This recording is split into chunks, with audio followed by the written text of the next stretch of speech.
their lives. So it starts from play as far as I'm concerned. So one time we went for a distribution event, and many times we ask these kids कि बड़े बनकर क्या बनना चाहते हो? What do you want to do when you grow up? And many of the kids came up and said, मुझे police बनना है. There are a lot of bad elements in my locality. I want to put them behind the jail. I want to become a cop. So we used to give guns at that time, thinking it's like a toy gun. And then one of the kids came up and said, before we could even ask him, he said, मुझे बड़े बनकर गुंडा बनना है. मुझे gun दो.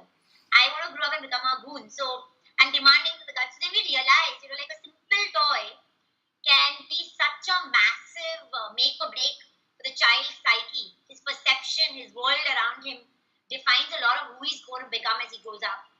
And that was like one shaking point for us. And this was luckily which happened within the first year in 2004 when we were also very young. And so that's one of the massive lessons we realized over the last few years. It's very important to curate and give good, correct, morally correct games and toys to the kids.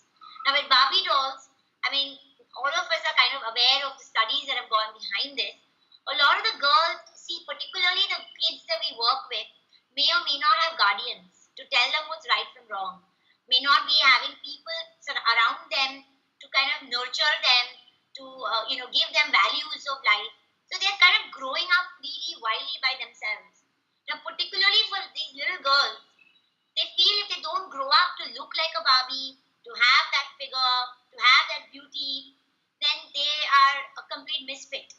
And they grow up with very, very deep complexes, which are very detrimental in their adulthood years. And a simple toy can do that. And most importantly, Nidhi, one of the things is, if a doll can have a house, a fancy bedroom, fancy house, fancy kitchen, and you're working with kids sometimes who may or may not have roofs on their heads, how is this even fair? It's a complete lifestyle mismatch.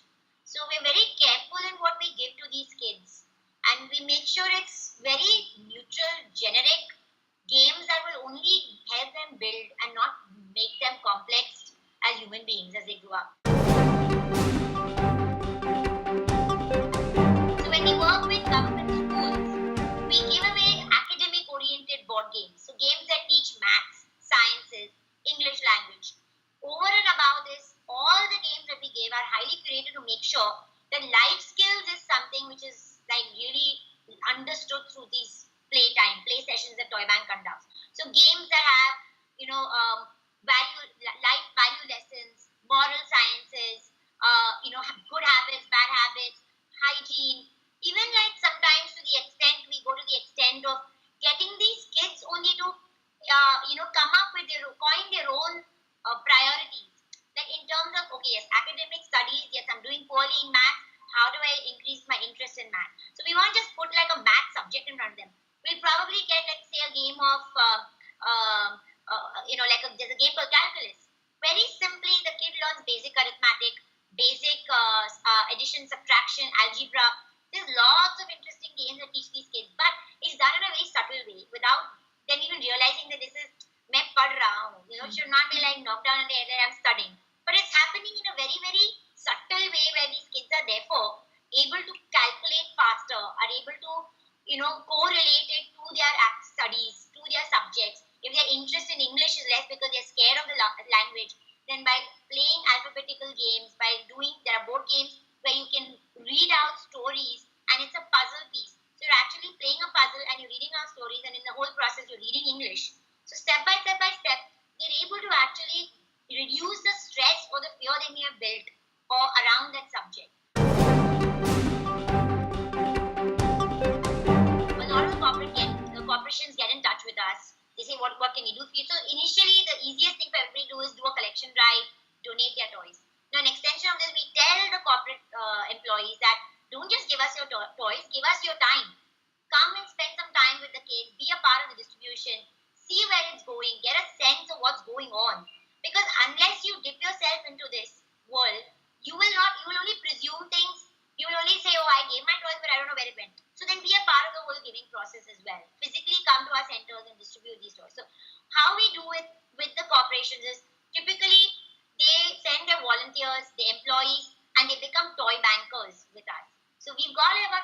100 odd toy bankers spread across. And these are people who could be school students, college students, and corporate employees. I think it's crucial for a stronger corporate engagement with the NGOs. It would be great for corporations to get a bit more involved, to participate in the events, to visit the centers, to be a part of our play sessions. So for us, an ideal corporate funding or anchor funder would be all of these things, where they would not just tell us, okay, here's X number of amount of money. What are you going to do? Send me reports. Rather, like, can we collaborate and work together? And while we do the work, while we know where we're going to scale up, while we know our kids, while we know our projects well, but it's great to always have volunteer support from these corporations. Get them for weekend volunteering, couple of hours every week is not going to hurt. And that way, we will be deepening the impact not just for the kids we are working with, but for the individuals behind the scenes also who will be doing things for the first time. Many of them are first-time volunteers. But the impact it has for them, and generally, therefore, for the society at large, it's massive. This is driven solely by the love of the cause, from our heart. We are passionate, we've got our systems together, we've got structures together, we are a small team, but it'd be great for these anchor funders to therefore get involved, complement us. Don't just scrutinize us for the sake of scrutiny and what is going wrong. Scrutinize us to the extent that you can offer us help to make us better, make us stronger. And I think together we'll be able to drive double, triple the impact. One little key thought I would like to leave at the end is, there's this line we believe in, it is easier to build strong children than to repair broken men. And I think it's a very powerful line, especially in the current times we're living in. And we at Toybank believe that we can actually do this through play. Kids need that. So we will really build stronger people. But the medium is so simple, it's play. And it's happening. We've witnessed amazing impact of the work we're doing, which is why we want to keep doing more and more.